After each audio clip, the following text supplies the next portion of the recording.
turn over to our two presenters today. So Jen Maucher and Jerry Borchert are going to give us a quick little presentation. Jen on the Phytoplankton Monitoring Network, and Jerry on DSP and Dinophysis. So Jen, yeah, perfect. Jen is going to start us off. So yeah, take it away, Jen. Great. Well, thank you for having me. I guess one of the early speakers, I guess, for this format.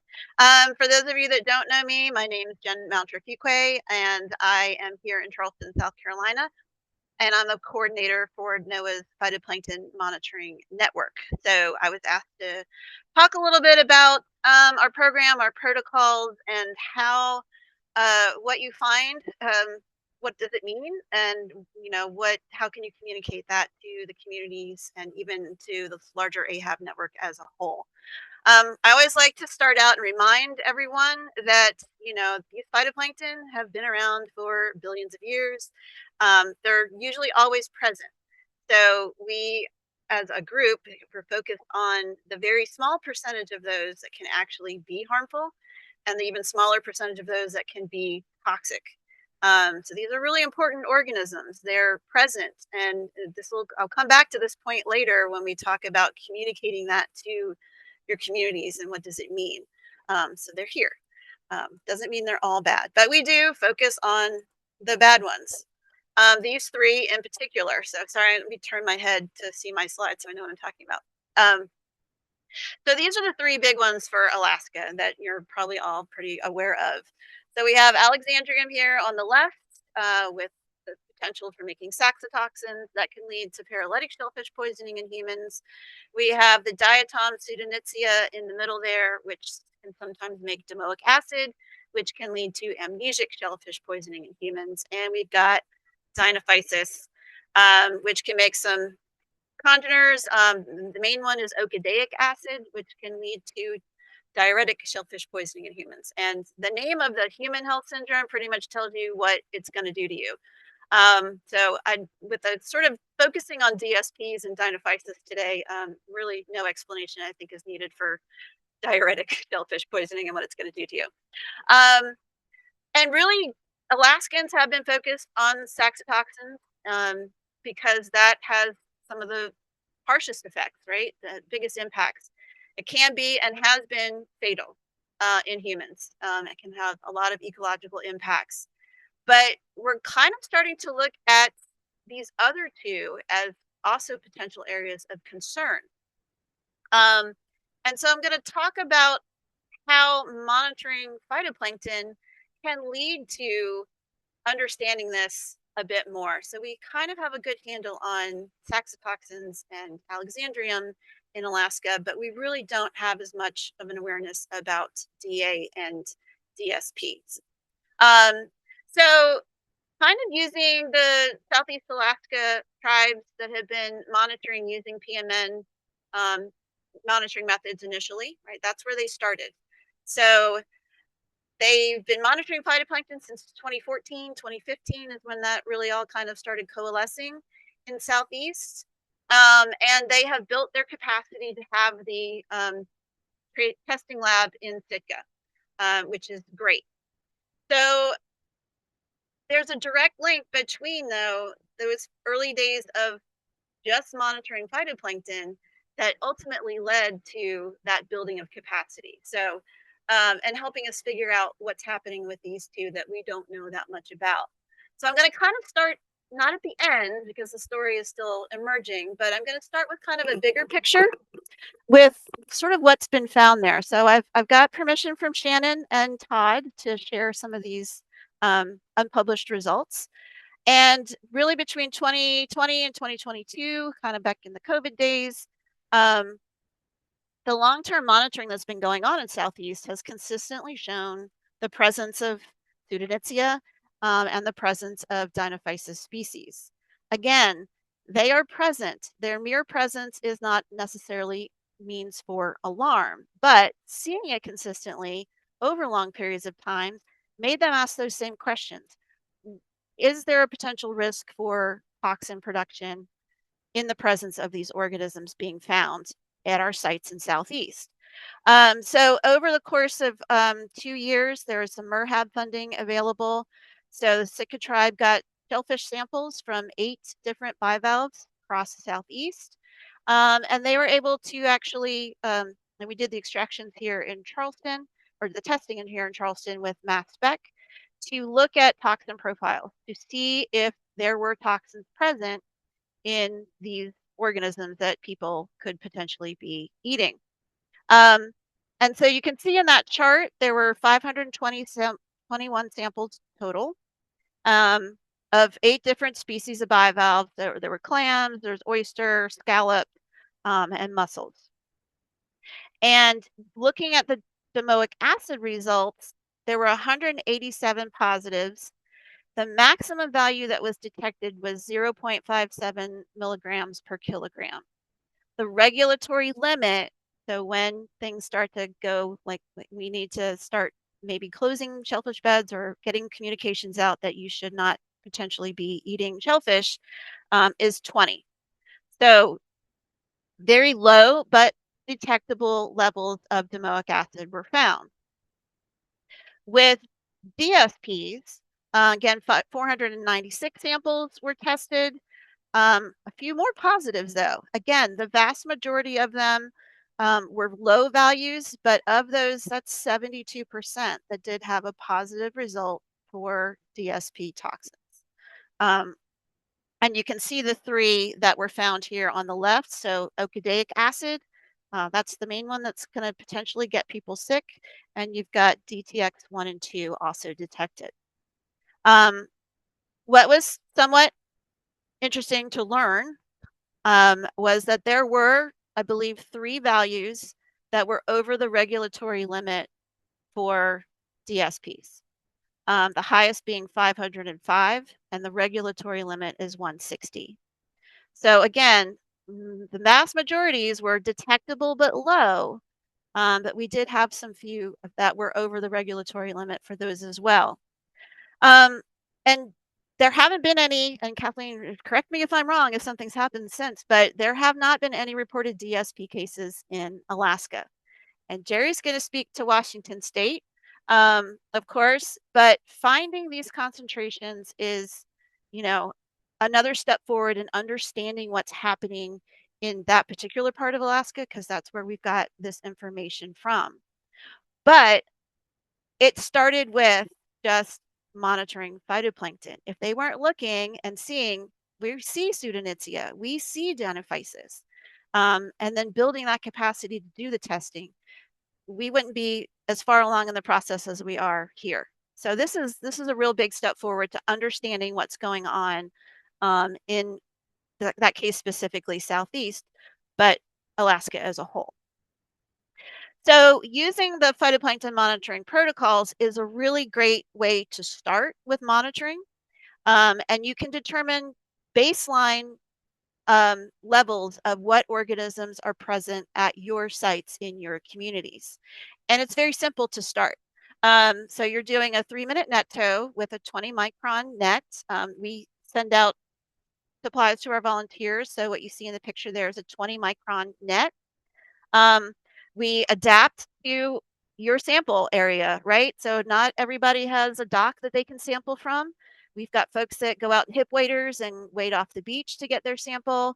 And here's a picture of OPIC demonstrating at our most recent training session held in Nome a couple months ago of, hey, sometimes you got to drill a hole in the ice to get the net in and see what's there. So it's a very adaptable protocol. It's very straightforward.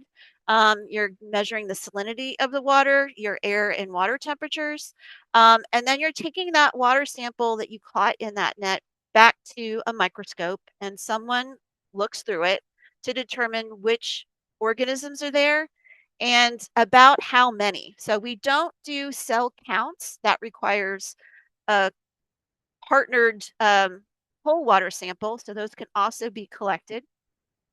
And ultimately, you enter what you find into the database that's housed on Ocean and Earth Environmental. And that ultimately goes into the AHAB database as well. So that in and of itself is a great way to communicate what people are finding. You're sharing with the greater AHAB community through that database what you're seeing and what relative abundance. So here's kind of, this picture isn't from Alaska, but it's a really good demonstration of what you might see looking under the microscope. And we send our volunteers, people in PMN, these gridded slides. So you go square by square. It's an 8x8 grid, so there's 64 of those squares. And having that restricted space kind of limits the area you have to look at. And it also ensures that you look at the same area every time you're sampling. So there's consistency each time. If you were to use a blank slide, you'd just be kind of wandering all over the place and maybe you'd get distracted chasing, something swimming across the slide. So it's a really good way to keep people that are doing that microscopic analysis on track and making sure they're looking at the same area every time. And because of that, we have these categories of abundance that we assign, and volunteers are trained on how to gauge these different categories of abundance. They've changed over the years. We used to have lots of different categories. It used to be none, present, common, abundant, and elevated. But the criteria for assessing, where do you draw the line between common and present without doing cell counts is very difficult. If you have cell counts, there are guidelines for that. But we are not having our volunteers do cell counts. We're trying to keep it, again, very simple, but easy to get an idea of what's going on. So we basically kind of narrowed it down to there's none there. They're present. So you're seeing some on your slide. Again, looking at those three main organisms, do you see Alexandrium? Do you see Pseudonychia? Do you see Dinophysis? And then elevated is the last category. So we don't have a bloom category per se, but based on how often you're seeing a particular target, so let's use Dinophysis since that's sort of our featured organism today. If you're seeing Dinophysis in 60% of those grids, that's when you would start to categorize that into that elevated category. So it's not telling you cell count. So that's an equal sign. It kind of looks like a flag. I don't know. I couldn't get the graphic very well. But those relative abundance categories that we're using are not the same as cell count. But it's still important information because as you monitor on a regular basis, you're going to be able to see which organisms you have and your baseline, populations. Are they always there? Are they only there, for some months of the year? Does the species change? And when they do start to get elevated, that's when you can start to determine, all right, maybe we should start doing more testing. Maybe we should collect another sample to see if that abundance is increasing. And if it is, then maybe get a sample that's whole water that you can then filter and send to the lab, whether that's the Sitka lab, Seward lab, or DEC, to actually determine if there's toxins there. So it's really the foundation upon which you can build all of these other layers. And long term, you can really get to an idea of what your community is like and how it might be changing. And that's a really important thing to be able to tell your communities as well. Again, a lot of people might be like, I'm not worried about these things. They might get me sick. That's the one end of the spectrum that people might interpret is like, I'm not worried about it. You also can have people that might be on the other end of the spectrum that be like, oh my gosh, it's in the water. I'm not going to eat anything because I might get sick. And we want to find that balance, right? We don't want to panic anyone. And we also don't want them to be unaware of the potential risks. So that is really kind of one of the key points of monitoring on a regular basis is to figure out, what community you have at your site, and then you can build from there. What it's not going to tell you though is, are those cells on that slide toxic? So in this picture, if you don't know what these things are, we have a phallochroma cell right here, probably another phallochroma there. Here's a Dinophysis fortii. There's another Dinophysis, maybe acuminata there. So all of those are potential producers of toxin. They're present. They're if these were the only cells you saw on the slide, that's probably not a reason to be concerned, right? They're going to be there. They've been there a long, long time.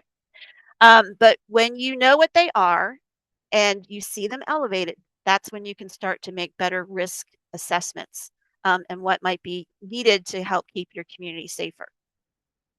Um, it's also not going to tell you with a netto what that actual concentration of cells is for that sample. So there's also, guidelines that again are based on cell counts of when you might draw a line to seeing, all right, if we have 10 cells per liter, we're not really worried. If we have 100 cells per liter, then we might need to start issuing some warnings and some communications. With netto, really all we're trying to do is see what's there and get that relative abundance. So we're not going to be able to get those thresholds on a cell count level because we don't know the actual concentration.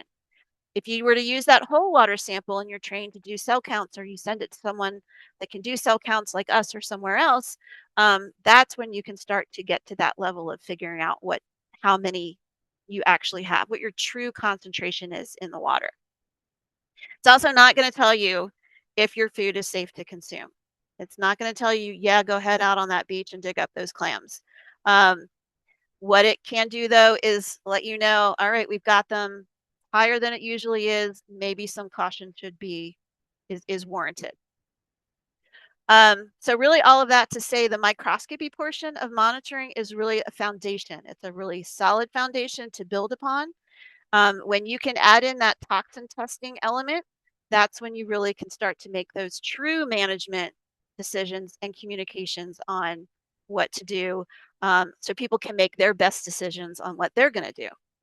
Um, and that communication is really an important part, whether you're just getting the phytoplankton portion starting out or whether you're partnering that with actual toxin testing. Um, So it can tell you a lot of things and can be used for a lot of things. So we've talked about knowing what's there. That can play into the larger ecological picture for your area. What else is going on? What other organisms are you seeing? You can work that into your already place-based wisdom for your community, for your site. Um, it's another added observation. You're out there living in your community and hunting and fishing. You're going to add that as a piece to your all the other observations you're making about what's happening in your environment. Long term, you can start to share that information either locally with your communities. So community education is a really important part. So again, you find that balance so people are educated about what HABs are, and maybe don't completely ignore them as a potential risk, but you also don't have them panicking at the same time. So you're trying to find that balance and having the community involved, whether or not you hold meetings for the community where they can ask questions for the people that are doing the monitoring, or get them involved in the monitoring themselves as volunteers to go out and get the samples and maybe look through the microscope. That's a really great way to gauge. Sorry, my phone is ringing. To engage the community as a whole to understand what's happening in the HAB context as well.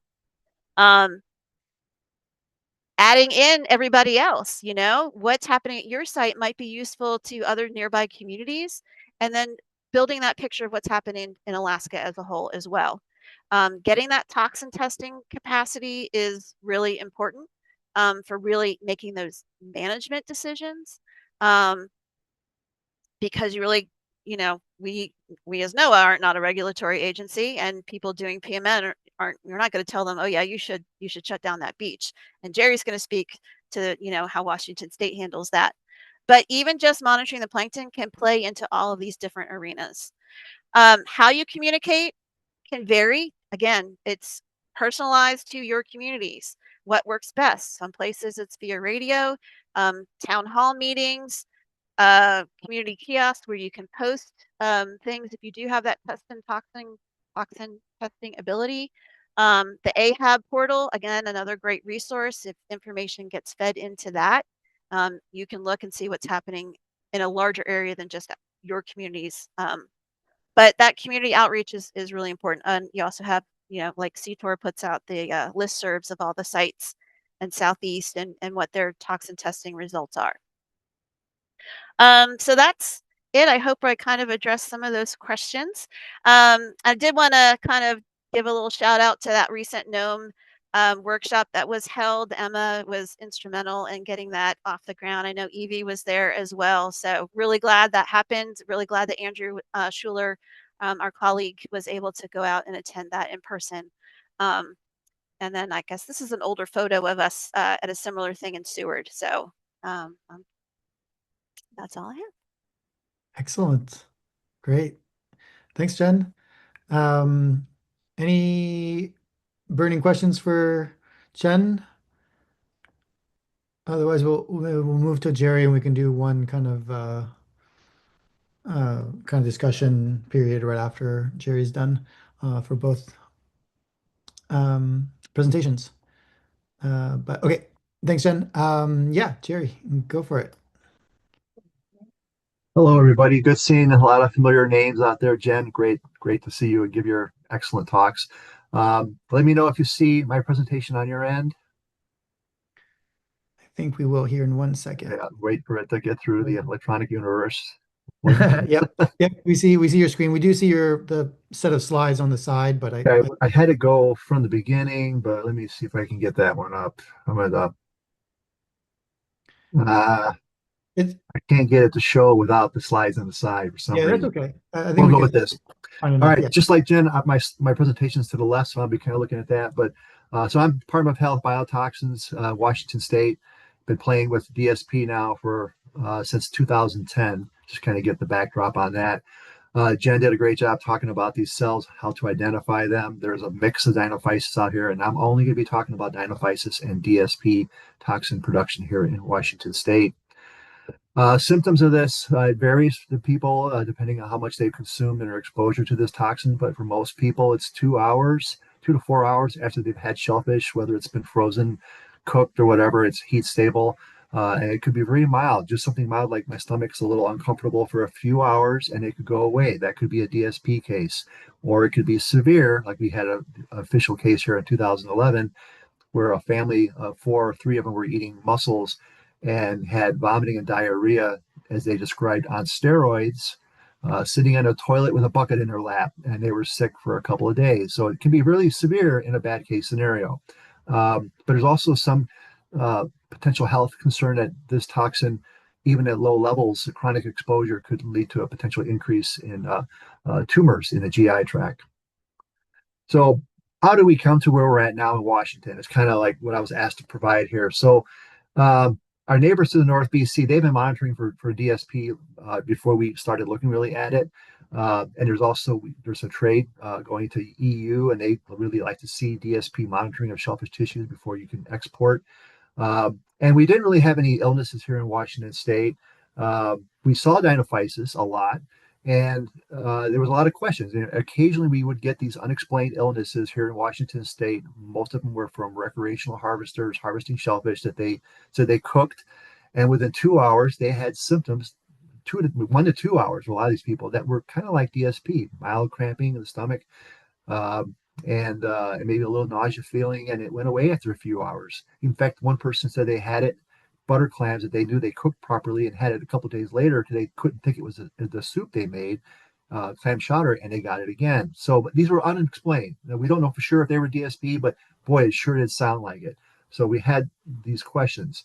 And then our director of the office back in 2009 asked if anybody in our office wanted to work with a Hirschman Fellowship, which is working through Washington Sea Grant, providing funding for somebody in one of our local universities working on their master's degree here in Washington State, in specializing in oceanography science, to work with the state and do some policy work based on their science studies in school.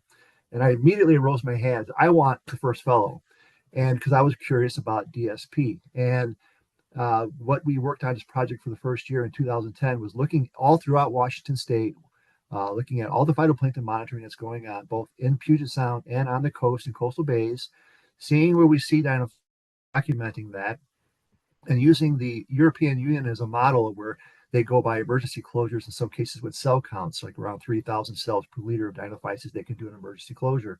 So we focused on that in Washington to look for Dinophysis. And if we found 3,000 cells per liter, we collected shellfish at those sites and sent them to the FDA for analysis, because we weren't testing. We didn't have the equipment. We were just wanting to evaluate, is there a risk with DSP in Washington State?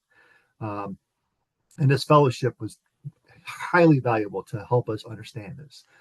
So again, like I said, we knew Dinophysis was out there. We collected shellfish based on certain cell counts of Dinophysis in water, and we found out that Dinophysis is everywhere in Washington State, both throughout Puget Sound, coastal bays, on the coast, the Olympic Peninsula, into our coastal bays. It is everywhere. It doesn't always produce toxin, depending on what species profile. And we did collect these samples, and sure enough, based on this study with the Hirschman Fellowship, we did confirm that, we have Dinophysis, and it seems, high cell densities, over 1,000 cells per liter, we can get toxin production to accumulate in shellfish to exceed the regulatory limit of 16 micrograms per 100 grams of shellfish tissue. And this was a lot of partnerships here, and it was amazing how we did this. People kind of volunteered their time because people were curious about Washington State and DSP. So like I said before, the before and after picture of this, I know our time is a crunch here. I'm trying to get through this quickly. We had these unexplained illnesses. Maybe some of those could be explained that were DSP, because in some of those areas where we had these unknown cases, there was a lot of DSP. We found out years later when we started monitoring for it at those same areas. And we just became more aware of it, became more aware of what species is more likely to produce DSP toxin in shellfish. That is Dinophysis acuminata, at least here in Washington State. That is the general primary producer of toxin here in Washington. And we, through all this information we had, we got funding to get LC Mass Spec to do DSP analysis for regulatory purposes, to open and close all areas, commercial and sport, for DSP toxins. And going back to that illness case, this study I did in 2010 helped us understand that DSP is here, living well and doing well in Washington State. And then in 2011, we had the first official case where a family, it was a husband and a wife and their 2 kids that were camping eating mussels, and they had harvested mussels. And luckily, this is after our project had ended, but we were working with one of our partners in this fellowship study, and that was the Jamestown Sklallam tribe. And they were still collecting shellfish whenever we saw high cell densities of Dinophysis. After the project was over, in the event, we wanted to go back and look at that shellfish tissue. Sure enough, they had collected mussels the same day these people had harvested mussels. And it turns out that the DSP toxin was 160, 10 times the action level. And these folks were really, really, really sick, like I said, a couple of days. And they did a great job being public ambassadors, health ambassadors. They actually did a story on NPR. We invited them to our lab. They saw our equipment and how we started testing for it. And they shared their story as part of our tool to educate people about this new toxin that we were dealing with here in Washington State. A couple of maps here where we see it since we've been monitoring for it. So we got new equipment to start testing for it in 2012 through today. We're still testing all the time. Monday through Friday, we test samples for DSP toxin. You can see levels here. These are the years, how many years we've had DSP on this map. The darker shade is more years, but we've pretty much had it throughout Washington State, to include the coast and coastal bays, like I mentioned, over the action level. So it's always coming up in new places too, but there are certain hot spots that we see it more frequently. This next slide here kind of shows the last several years of where we've had DSP closures. And you can see both in the bottom, there's commercial versus recreational. Commercial means we tested and confirmed that the level of toxin was over the regulatory level in commercial harvested species. And then recreational typically is just our sentinel mussel program, and then we do a sport closure for all species in those areas. But one thing that's really important to note here was that actually it was the winter of I guess it was 2024. It was right in December, right before Christmas, in the South Puget Sound, that little blow up that you see there. And in this area, it was an area where we hardly ever see any biotoxins, almost unheard of, very, very rare. Occasionally PSP would move in this area, but it was right before Christmas, like 2 weeks, and we had a mussel, sentinel mussel, and it was over the action. So we had a sport closure, and then I called the industry, and sure enough, there was a commercial sample. So it resulted in a commercial and a sport closure 2 weeks before Christmas in an area that hardly ever sees any biotoxin closures. And it was a toxin that these folks in the South Sound had never seen before. So that generated a lot of questions. So we did a lot of outreach. We had public forums. We met with folks in the local library, a lot of phone calls, a lot of virtual meetings. The industry was some of them were very upset and vocal, like, why are we closing? This toxin can't kill you. And we had to reassure them that there is a regulatory level that results in the closure. You've exceeded it in this shellfish, sample. That's why we have a closure. Then there was questions about cooking and destroying the toxin by like a Vibrio. They thought it was more like a bacteria that could be destroyed by cooking. I explained to them, no, it's not a bacteria. It's produced by phytoplankton. It's a very stable compound. So it was a ton of outreach we had to do in this area that had never dealt with this toxin, in particular in the wintertime when most people don't see toxins. That's another thing about DSP. It can show up any time of the year, to include the wintertime. Next graph kind of shows the highest levels we've seen. The little dotted line at the bottom there is the action level of 16. And we have had some pretty high levels here. In particular, in 2016, we got to 250 micrograms in mussels in Puget Sound, in the South Sound, in Bud Inlet, where I live here in Olympia area. But you also see these are primarily mussels, but we actually have once rock scallops was the highest level in 2017. We did a study looking at how scallops pick up toxins, both PSP and DSP, and you found out, sure enough, that these scallops actually were super efficient at accumulating this toxin even faster than the mussels do. So that was 1 year we had elevated levels in scallops. This chart here shows us the highest levels of DSP toxin we have seen so far since our monitoring started in 2012 in different species. Mussels still hold the record at 250 micrograms. But you can see it ratchets down as you get into the pink scallops, only 11, but we hardly ever test pink scallops. If we tested more pink scallops, we probably would see a lot more toxin in them. Razor clams and butter clams are species we have not seen it over the action level, but all the other species, it's over the action. We've had commercial closures. I will note that in some areas, mussels are a great sentinel for detecting toxin when it first shows up. But we've had some locations, one area in particular called Squim Bay, where it's a hot spot for DSP, where we've had mussels, oysters, and manila clams all go up like 20 or 25 within a couple of days of a bloom starting.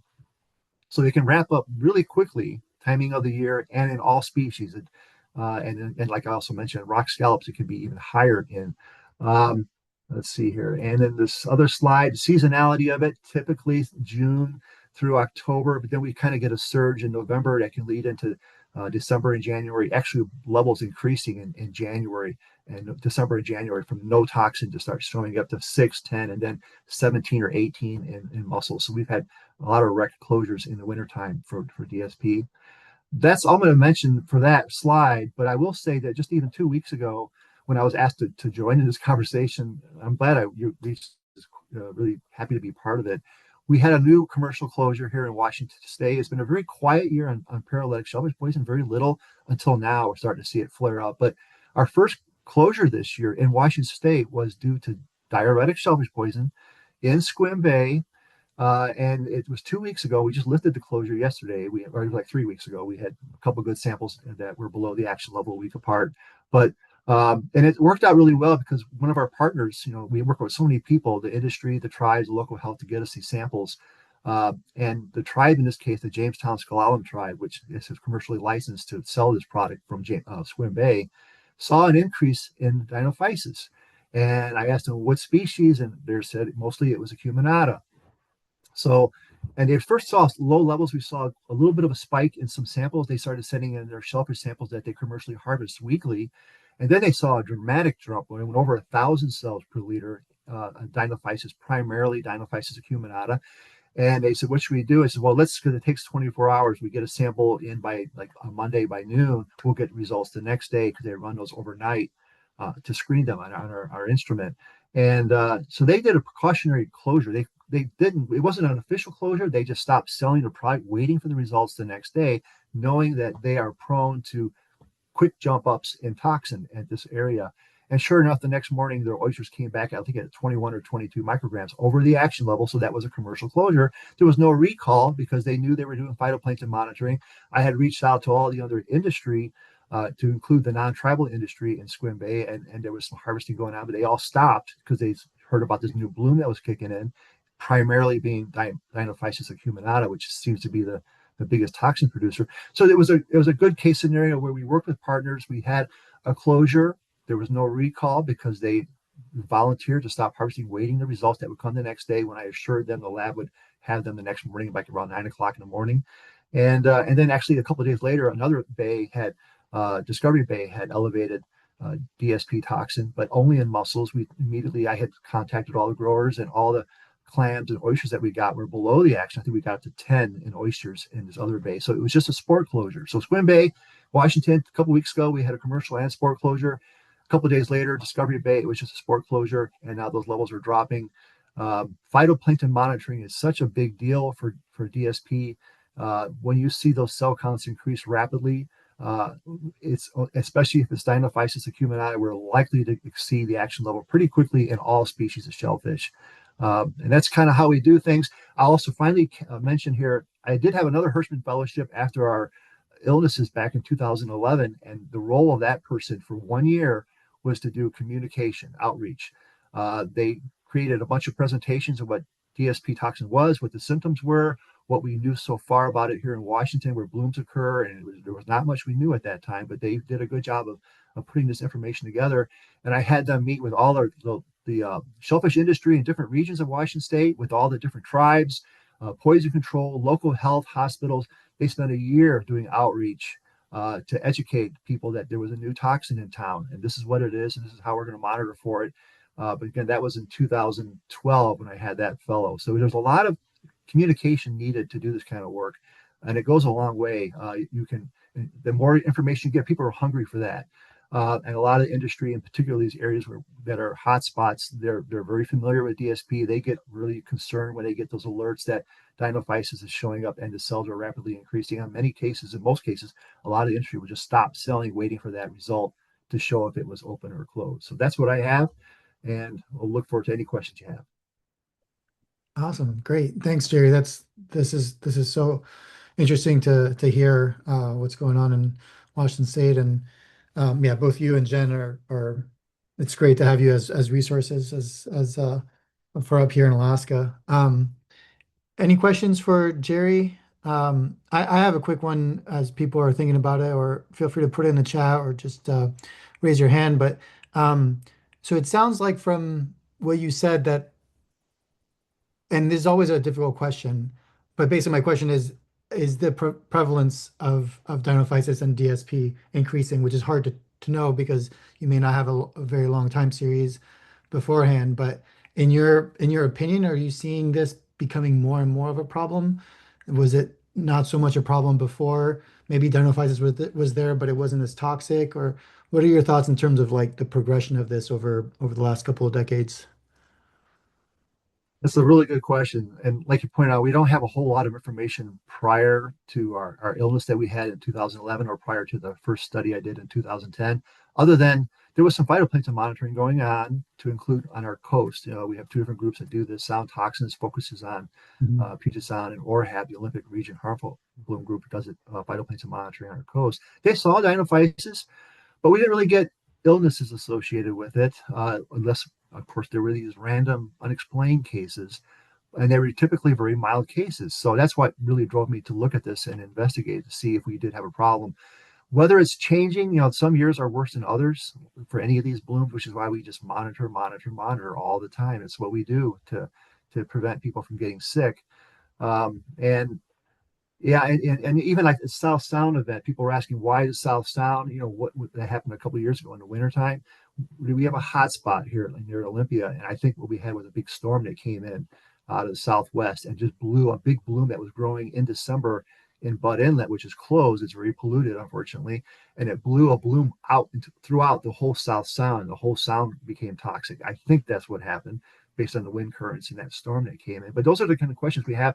History-wise, I think we may have for sure had some cases where people were sick. And in BC, I don't know if they've had these same amount of random cases of people getting ill that had DSP-like symptoms.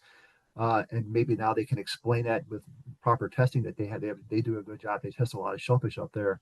But again, I wish I knew more. I wish I knew if we were doing this earlier on and we had a bigger data set, but I don't. But I think it's been here. And again, at least in the time that we've been doing it, some years are worse than others. I can't quite explain why that is. Okay. Yeah, thanks. Thanks, Jerry. Yeah, Esther.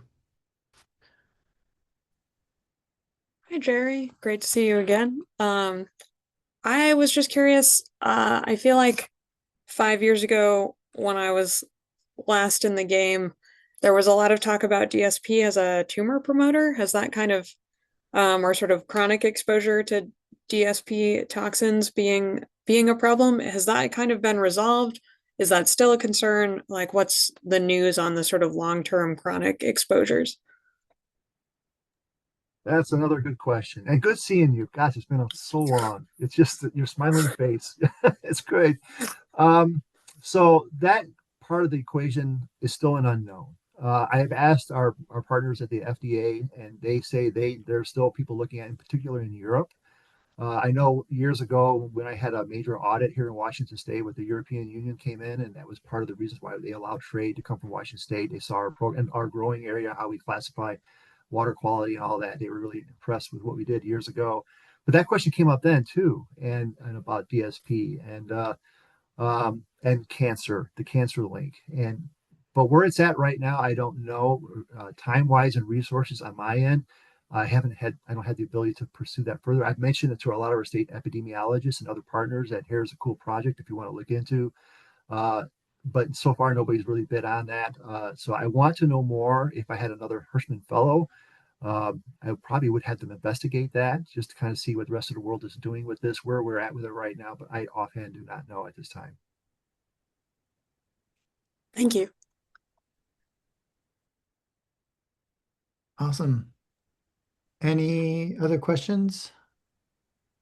I actually have a question that I was gonna throw at you, Jerry. I was curious, when we're thinking about um, different toxins that we're worried about, we think of like saxitoxins and how it's affecting different species differently and how they hold onto that toxin. So, like thinking of saxitoxins in butter clams versus mussels.